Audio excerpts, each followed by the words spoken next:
જય શ્રી કૃષ્ણ મિત્રો, કેમ છો? મજામાં ને? આજે આપણે એકદમ સરસ અને બજારમાં મળે તેવી મીઠાઈ બનાવીશું, તે પણ મખાનામાં. એકદમ હેલ્થી હોય છે મખાના. આ રીતના આપણે ભૂકો થઈ જાય તેવા લેવાના છે. જો તમારે મખાનામાં ભેજ હોય તો શેકી લેવાના છે, ડ્રાય રોસ્ટ કરી લેવાના છે. ડ્રાય રોસ્ટ કરશો એટલે એકદમ સરસ આ રીતના ક્રિસ્પી થઈ જશે. મારે શેકવાની કઈ જરૂર પડે તેમ નથી.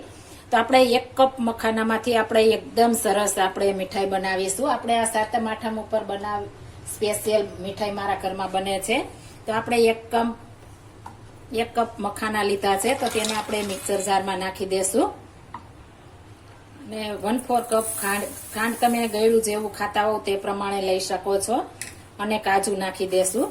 આપણે 8 થી 10 કાજુ નાખ્યા છે. એકદમ સરસ આપણે આને ક્રશ કરી લેવાનું છે. આપણે આ રીતના સરસ ફાઇન દળી લેવાનું છે, એકદમ સરસ ઝીણું. હવે તેમાં આપણે 1/2 કપ દૂધ ઉમેરી દેશું. આપણે એકદમ અને ફટાફટ 5 થી 10 મિનિટમાં ફટાફટ બની જાય તેવી આપણે મીઠાઈ તૈયાર થશે ઘરે. 1 ચમચી આપણે દૂધમાં ઉપર જે મલાઈ હોય છે તે 1 ચમચી નાખી દેશું. મલાઈથી એકદમ આપણે માવા જેવો ટેક્સચર આવશે. હવે આને ફરી આપણે મિક્સરમાં એકવાર પલ્સ મોડ ઉપર ફેરવી લેશું. આ રીતના આપણે તૈયાર કરી લેશું.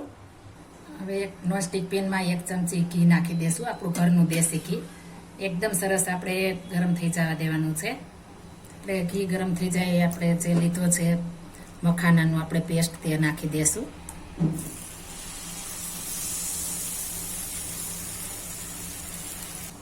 હવે આને આપણે એકદમ સરસ પેન છોડવા માંડે ત્યાં સુધી મિક્સ કરતા રહેવાનું છે. અને આપણે તમે કાજુ કતરી પણ ભૂલી જશો તેટલી મસ્ત આપણે આ મીઠાઈ બનશે. આપણે સતત આ રીતના ચલાવતા રહેવાનું છે. હવે જે છોડવાનું નથી, નહીતર તળિયે ચીપકી જશે તો તમારી મીઠાઈ લાલ થઈ જશે. આપણે આનો કલર ચેન્જ જરા પણ થવા દેવાનો નથી. આ રીતના આપણે સરસ એકદમ સરસ જોડવતા રહેશું. આપણે ધીમા ગેસ ઉપર આ રીતના 5 મિનિટ ચલાવશું એટલે એકદમ સરસ આપણે થઈ જશે. આપણે હવે ઘી છૂટું પડવા માંડ્યું છે. ઘી છૂટું પડવા માંડે એટલે ગેસની ફ્લેમ બંધ કરી દેવાની છે. અને 2 મિનિટ માટે આમાં આપણે ચલાવતા રહેશું. આમાં આપણે ફટાફટ બની જાય, ચાસણીની કે જેની જરૂર નથી પડતી અને ફટાફટ બની જાય. અને ખાવામાં તો એટલી લાજવાબ કે વાત જ પૂછોમાં. આપણે સાતમ આઠમ ઉપર સ્પેશિયલ બનાવી હશે અને આ ફરાળમાં પણ ખાઈ શકીએ. આપણે ફરાળમાં આપણે સવારે ટુકડો ખાઈ લીધો હોય તો આખા દિવસ માટે એનર્જી રહે છે. આપણે વ્રત ઉપવાસમાં એકટાણા કરતા હોય તો ગમે ત્યારે ખાઈ શકીએ, તેટલી મસ્ત બને છે. જો તમે ઘી ન ખાતા હો તો તમે મલાઈ નાખશો તો પણ તેમાંથી ઘી છૂટું પડશે, તો ઘીની પણ જરૂર નહીં પડે. પણ થોડું ઘી મેં નાખ્યું છે. હવે આને આપણે ઠંડુ થવા દેશું. હવે આપણે કોઈ પણ એક પ્લેટ લઈ લેશું અને તેમાં આપણે ઘી લગાવવાની જરૂર નહીં પડે. આમાં ઘી વધારે હોય છે તો તેમાં તમારે જેવી થિકનેસ રાખવી હોય તે પ્રમાણે રાખી શકો છો.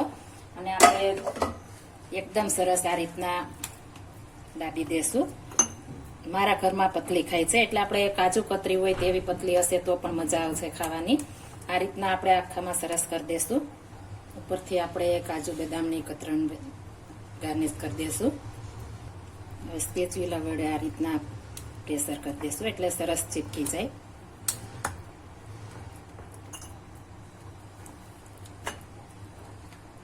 હવે આને 1 કલાક માટે ઠંડુ થવા દેશું.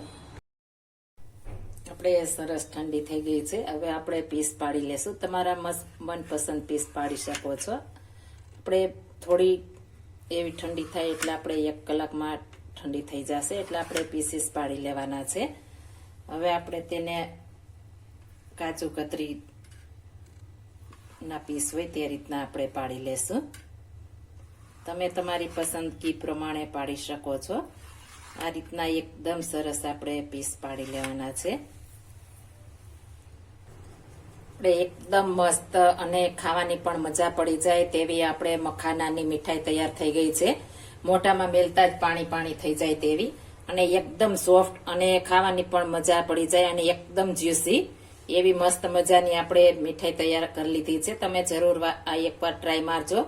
આપણે રનિંગમાં પણ ચાલે અને ફરાળમાં પણ ખાઈ શકીએ તેવી આપણે આ મીઠાઈ બનીને તૈયાર થઈ ગઈ છે.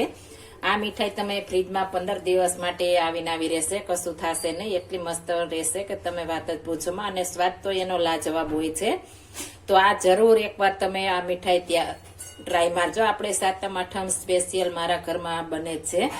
જો આ મારી રીત પસંદ આવી હોય તો મારી ચેનલ લાઈક, શેર અને સબસ્ક્રાઇબ કરી દેજો. ફરી મળીશું નવી રેસીપી લઈને. જય Shri Krishna. Thank you for watching guys.